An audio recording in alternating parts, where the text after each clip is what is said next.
వాసు పండగ బట్టలు తీస్తావురా? మీ అన్ని తీస్తాడు. మీ అన్న ఎప్పుడు వస్తారా? 2 సంవత్సరాలకు ఒకసారి.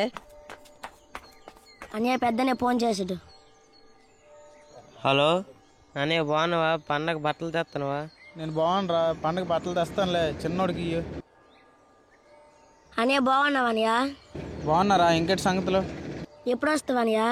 రేపు ఉదయం వస్తాను రా, హేమంత్ని పికప్ చేసుకోమని సెంటర్ దగ్గర. సరే అన్నయ్య. సరే బాయ్ రా. ఏరా మా అన్నయ్య రేపు నిన్ను సెంటర్కి రమ్మండు. సరే వెళ్తాను లేరా.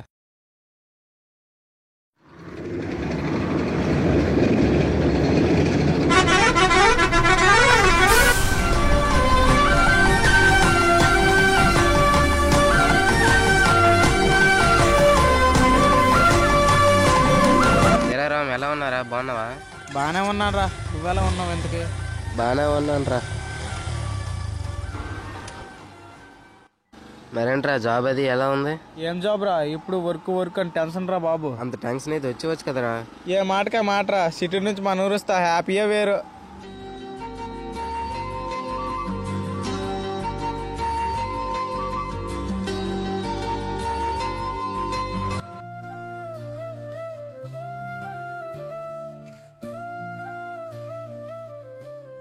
ఏరా అల్లుడు ఎప్పుడు వచ్చావు? నేను ఉదయం మాయ్యా.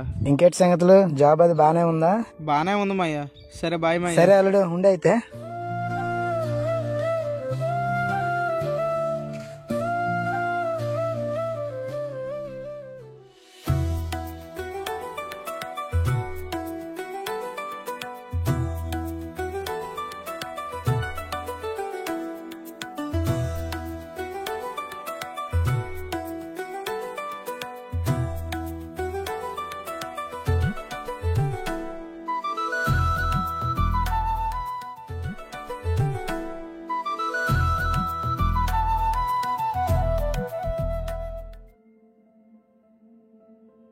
బాగా చదువుకుని రా, అటు ఇటు తిరక్కండి.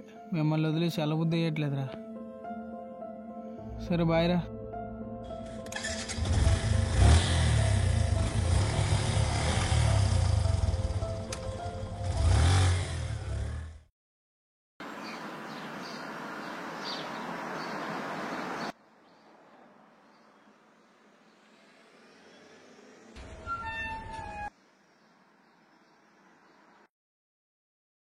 రే ఏమిరా అంత డల్గా ఉన్నావు?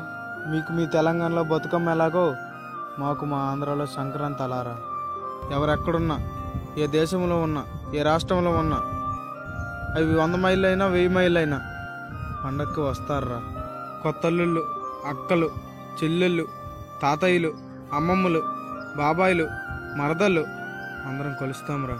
ఆడవాళ్ళందరూ ఓ పక్క పిండి వంటలని ముగ్గులు వేసుకుంటారు. మగవాళ్ళందరూ ప్యాకాటని, కోడి పందాలని ఆ 3 రోజులు సరదాగా ఉంటుందిరా.